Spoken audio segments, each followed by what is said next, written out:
Hi there, I'm Johnny Wilkinson. Thanks ever so much for the invite to talk to you all about a different tranche of IV fluid therapy. You've just heard Ashley Miller's fabulous talk about some detailed physiology, extremely clear and fantastic about the glycocalyx. And Justin Kirkbailey's going to follow me, so you'll get a treat about normal saline or the evils of normal saline. What I'm going to talk to you about is the midsection of the sandwich.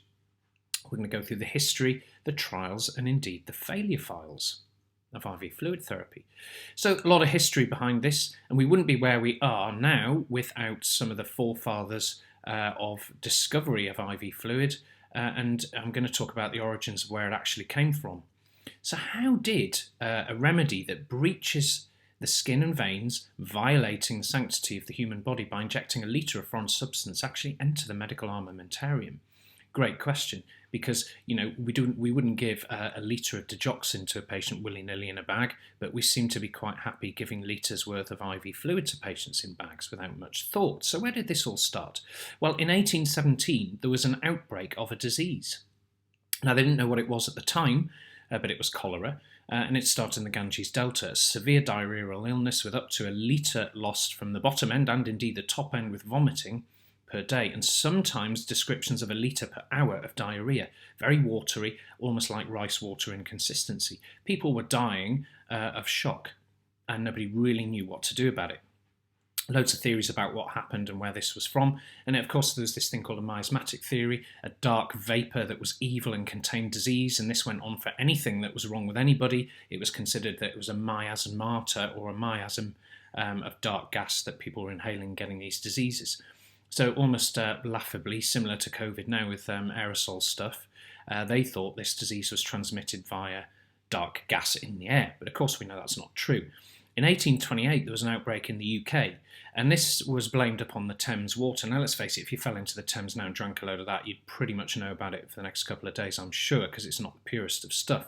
But this beautiful picture by William Heath in 1828 depicts a lady who's just drank a cup of tea and then looked at the water she used for it under a magnifying glass to discover all of these horrible, evil microorganisms within it, and this was to blame for the disease and the diarrhoea and the vomiting and everything else. So the origins began really here, I guess, where people wanted to defeat bacteria infamous for causing prolific diarrhoea, although they didn't know bacteria existed at that stage, but they wanted to defeat this disease process and started to think about how and where and why this was happening.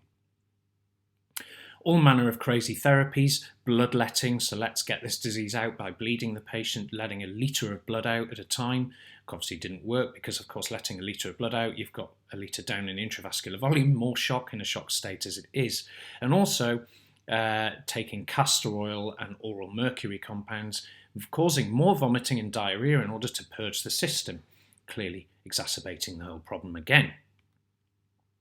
In 1831, Outbreak 2 happened in Sunderland, and people were starting to describe these gaunt-looking ashen figures, barely able to walk and dying in their droves in the city streets and slum areas of Sunderland. And indeed, this is where some of our experimenters got very interested and started their work. In 1892, there was a third outbreak in London, which was the most heavily publicised, and the description of a disease that begins where the diseases end with death was put forward. It actually swept the globe. There were 7 pandemics overall, and it still exists today in areas of poor sanitation, so it hasn't died out. Now along comes William O'Shaughnessy. He was a physician, and he started describing in the people in Sunderland this circulatory collapse state and removal of oxygenating salts from the blood and dearterialisation, which caused the blueness of the patients and a deathly blue hue. So he was actually describing there your typical ashen-looking, shocked and mottled patient, but he thought that this disease was removing all the oxygen-containing salts from the blood, and that was the cause.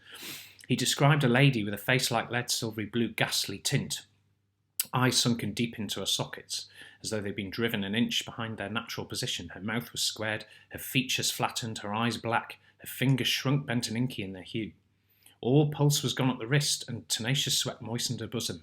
In short, sir, that face and form I can never forget, were I to live beyond the period of man's natural age. So he's describing circulatory collapse and shock state.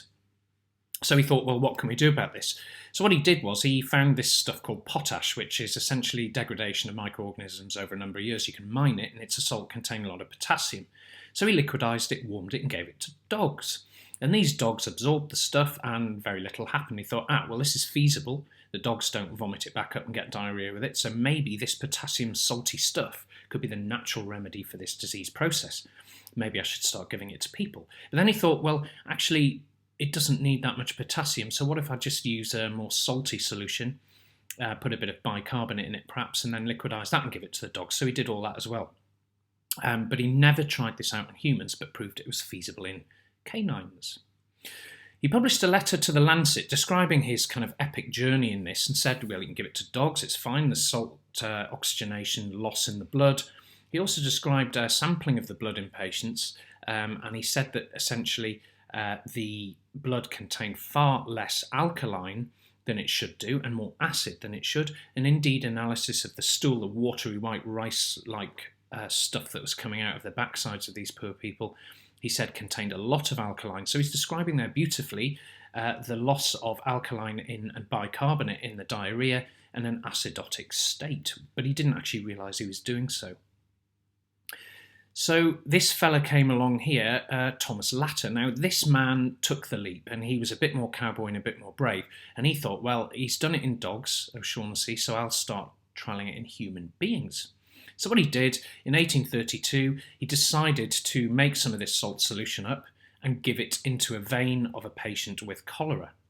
And he described this woman's face as being ashen leadine blue, and it's with death's signet, starting to return with a glow, and the pulse starting to go from thready to more strong. So a stronger pulse returning from being thready, i.e. a reversal of a shock state. So someone who's volume tolerant, fluid tolerant perhaps.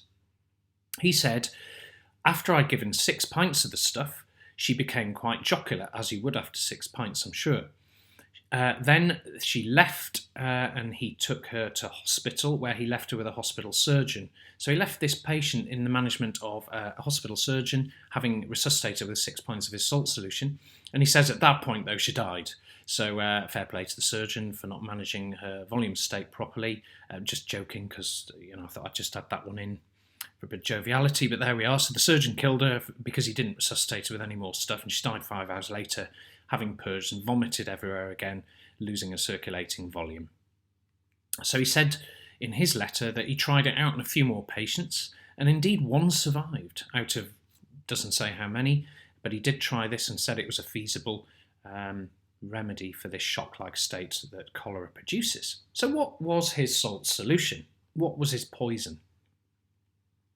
I dissolved from 2 to 3 drachms of muriate of soda and 2 scruples of the subcarbonate of soda in 6 pints of water. So what that is, a drachm is a measurement used by apothecaries, and it's essentially 1 drachm is 60 grains, or 1 ounce.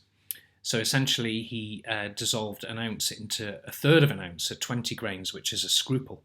And he made up, without realising he'd done so, 0.45 saline and some bicarbonate. So he was giving almost a buffered, balanced salt solution to these patients. Fair play, but an accident.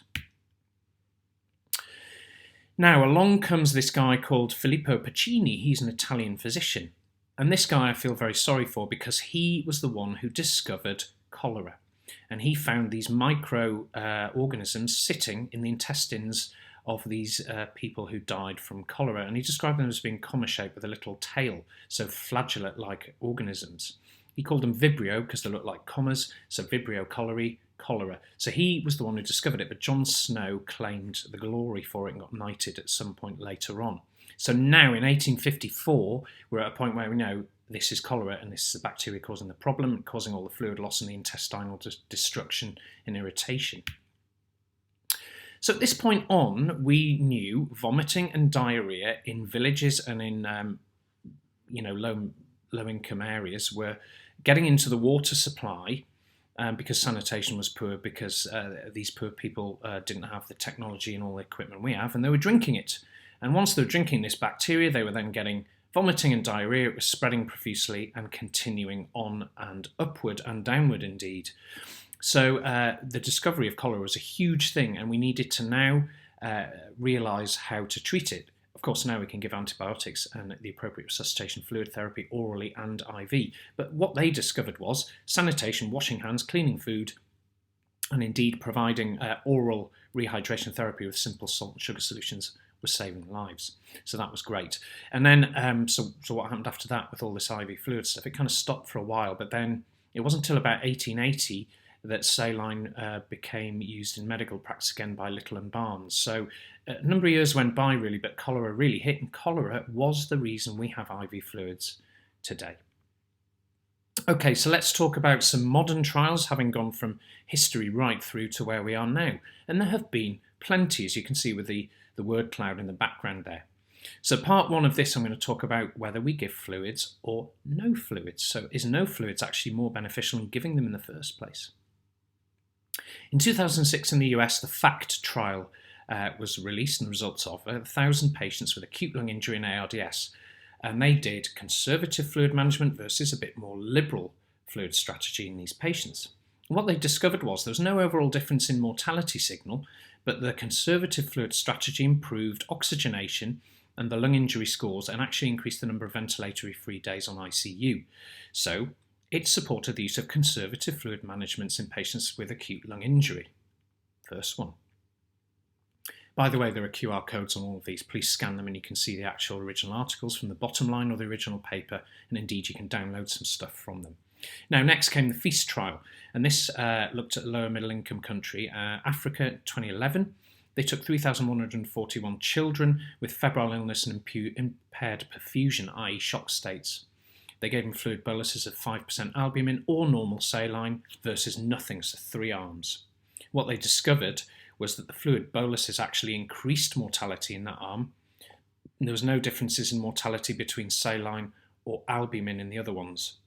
So what they're suggesting here is that is there actually a role for giving acute fluid resuscitation to critically ill children within this setting? Because what they saw was that, in fact, it may have made the situation worse by increasing the mortality. Next, we have the classic trial. This was done in Denmark in 2016, and 152 adults with septic shock treated in their ICUs. And what they did here was they gave significantly less fluid to the restrictive group than the more liberal group received.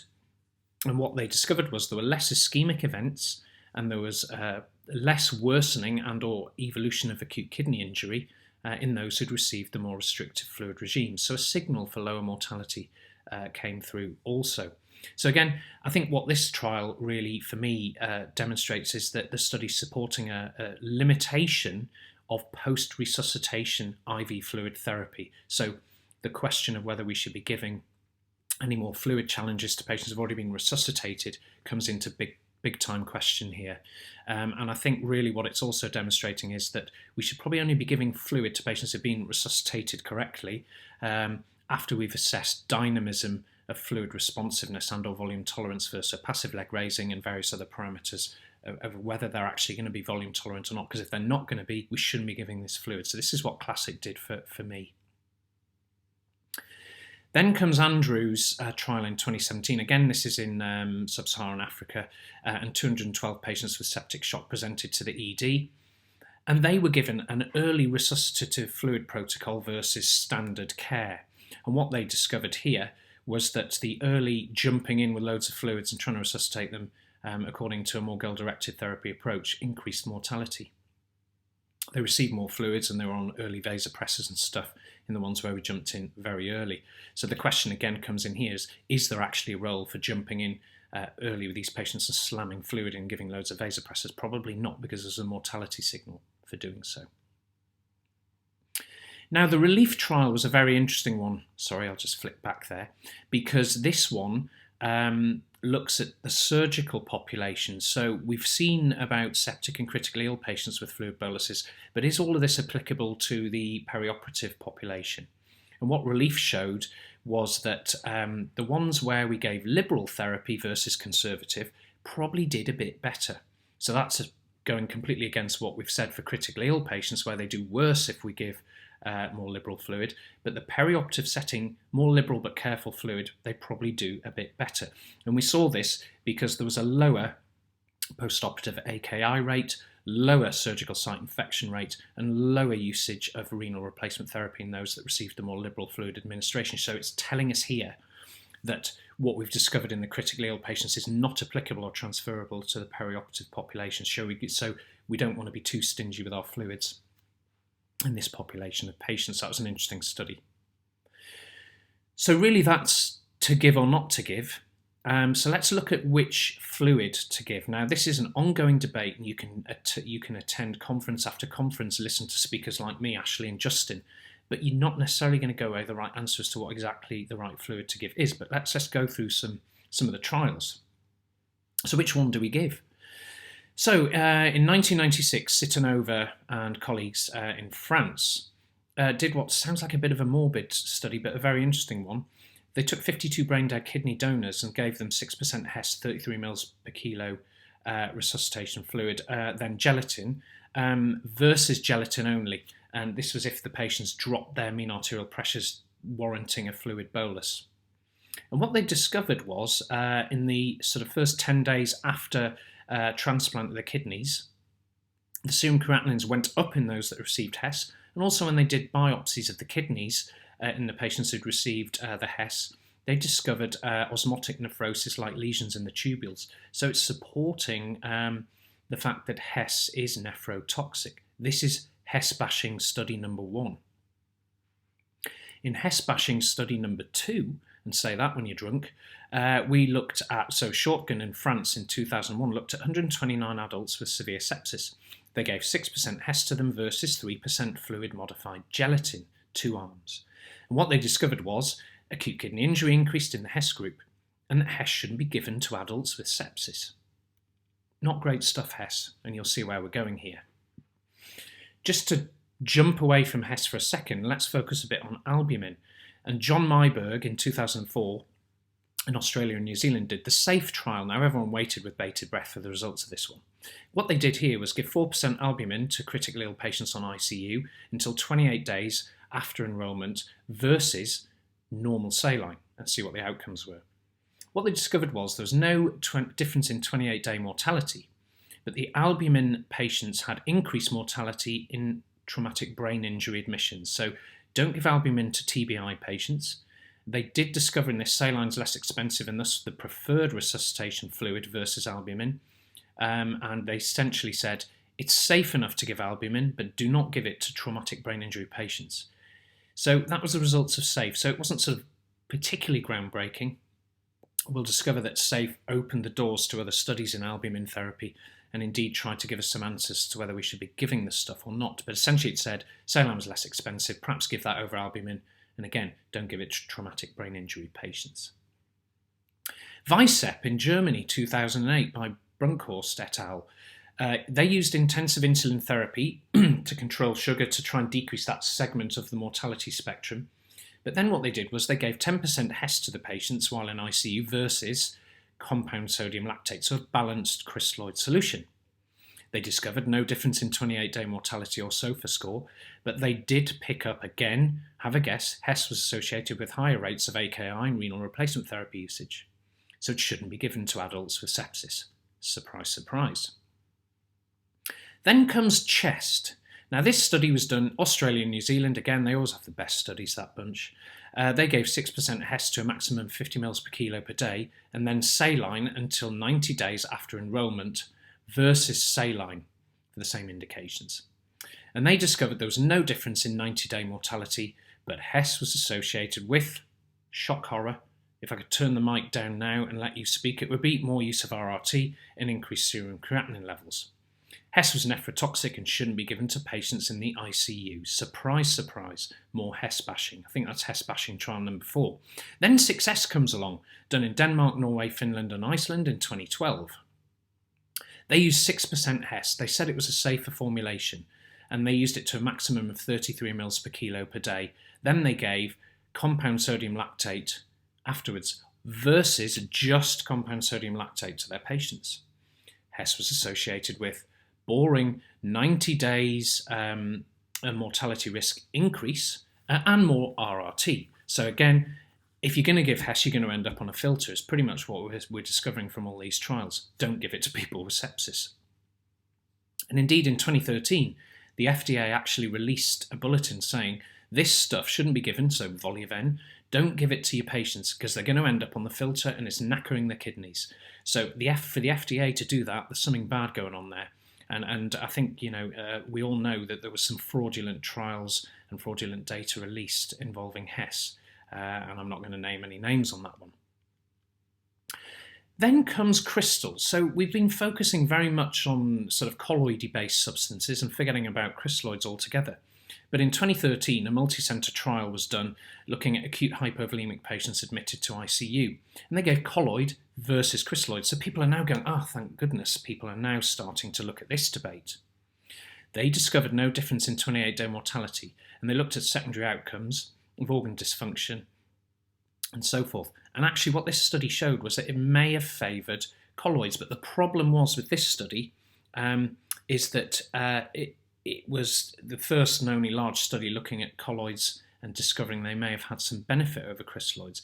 But because it was rather non-blinded, there's an increased risk of bias in that arm of the colloid section.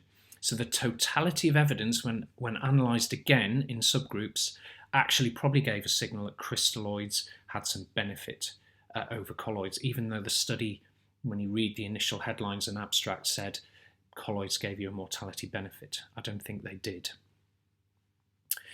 Here's Albios. Now this follows SAFE. Now what this one looked at was, and Aoife Abbey's done a lovely infographic here, you can download it from her site there.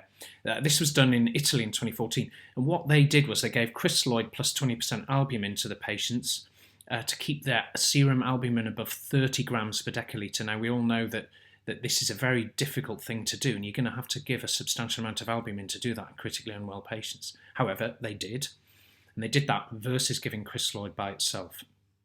They discovered no difference in 28-day mortality, and they discovered albumin administration may have actually reduced mortality in patients with septic shock only. So it didn't reduce 28-day mortality in septic cohorts, but it may have had a signal of benefit in those with septic shock. So we know not to give it in traumatic brain injury patients. We know it may have an indication in the early stages of resuscitation for septic shock, but it doesn't reduce mortality in sepsis overall. So there you go.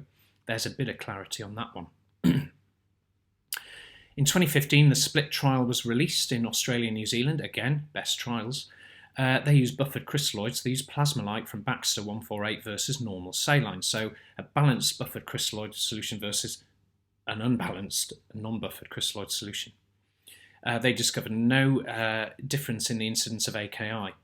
It was a cluster crossover trial conducted as a pilot, and there was a problem here because there was a high proportion of elective surgical patients, and they only used relatively small volumes of fluid for their protocols here.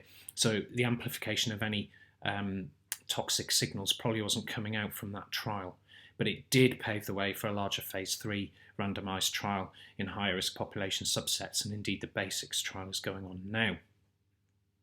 Now enter SALT-ED, and I love this one and the next trial because what SALT-ED did was look at patients admitted to the ED, and they were given resuscitation fluid of Plasmolite A or Ringer's lactate balanced versus unbalanced evil normal saline, and what was the benefit.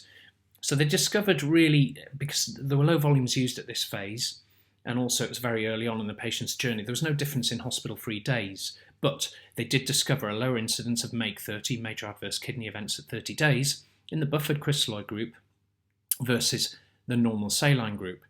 So adverse kidney events are less common with buffered crystalloids versus normal saline, and probably the chloride component in normal saline, which is supraphysiological normality levels, as causing renal damage and all of the other evils that saline causes, but I won't ruin Justin's talk. Then comes the SMART trial, and they did surgical and medical intensive care patients, and they looked at the same stuff, Plasmolite balanced solutions versus normal saline in administration resuscitation of their patients, and it was the signal for mortality difference and benefit.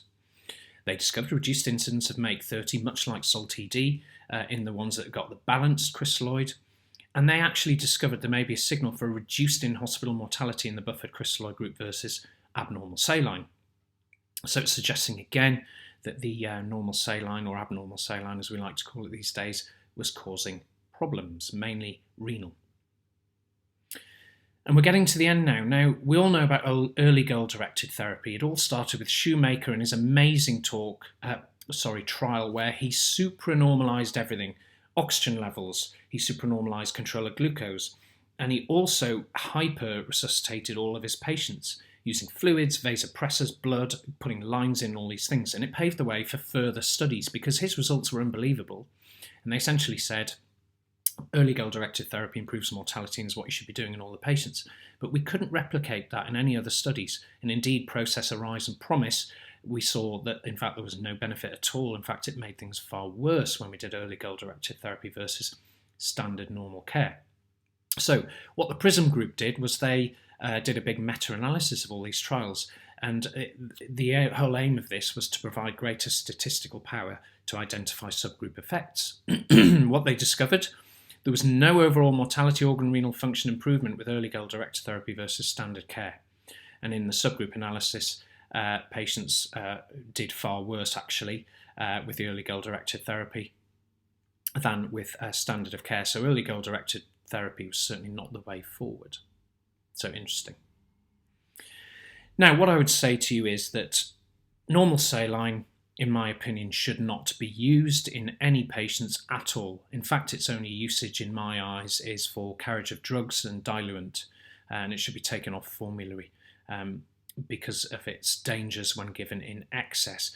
All of these fluids in the acute phase at low volumes probably have little effect on mortality, but later on down the line, if they continue to be given, they have a major effect on mortality and morbidity. There are balanced solutions, and of course Ringer's lactate's always been thought of as a very safe fluid to give because of its plasma-like constituents. If you want to move on to be even more safe, perhaps we should be using further balanced crystalloid therapy like Baxter's Plasma-Lite and Maintalite, which indeed have got pretty much balanced levels, almost photographically similar to plasma. The only thing is it may raise the pH slightly. So we should be thinking about balanced crystalloids as a safe option. So what are my take-home pearls from this talk? Obviously, without history, we couldn't be where we are now, so cholera really paved the way. But we should be replacing what's lost, and this is exactly what happened in cholera. They were losing salt and water and bicarbonate. Therefore, the replacement solution of normal saline may have actually been of benefit there because they were hypovolemic, hypochloremic, and they were also alkalotic. But really, unless you're alkalotic or with any of those conditions like the cholera patients, normal saline is not the right fluid because it causes hyperchloremic acidosis and renal damage. There's no one size fits all, so think about your patients as individuals and think about what they've lost. Resuscitation fluid is resuscitation fluid. It should be given in the first instance, and then volume tolerance and things should be assessed appropriately before we go ploughing more in, because in fact we may be increasing mortality. Early vasopressor therapy, I think we all know that that's probably a more sensible option once we've given, 2,000 to 2,500 mils of resuscitation fluid that was hopefully sensible enough. Check your dynamic measures, passive leg raising, use of echo parameters, and use of non-invasive cardiac output monitoring perhaps to gauge whether your patient's going to be volume tolerant. Again, I've mentioned this, but fluid challenges after resuscitation fluids have been given probably of little benefit. Why are we doing it? Well, good question. Blood should be given for blood loss, and initial balanced crystalloids and buffered solutions are probably pragmatic. And bearing in mind we can do very little harm with low volumes of fluid, it's the higher volumes and continuing without de-escalating later where the problems occur. And again, I've mentioned limit abnormal saline usage, it should be off formulary. Albumin may be a benefit in early septic shock resuscitation phase, not for traumatic brain injury, but you could consider it in order for us to help keep oncotic pressure stable enough to carry on with intravascular volume replacement. And please don't use hydroxyethyl starch. If you can get any, it's probably black market now and you shouldn't be doing it naughty. Please don't use Hess because it knackers the kidneys. Evil stuff. Now, this is Paracelsus, and what he said was, it's the dose that maketh the poison, and indeed he is correct, because If we give vast amounts of these drugs to patients, we will cause damage if not kept under appropriate check and without using sensibility of mind. So please be careful with your IV fluids. Take home message of the day: fluids are drugs. They have a dose, a duration and a de-escalation, so start them, give them appropriately in the first hit phase for resuscitation. Think about what they're losing if you're going to continue it at all after you've assessed the patient's volume tolerance. So remember this: drug, dose, duration, de-escalation. I thank you very much for listening to the talk, and I hope you really enjoy Justin's talk about abnormal saline and its evils. Please follow me on Twitter and indeed check out the website too. Take care.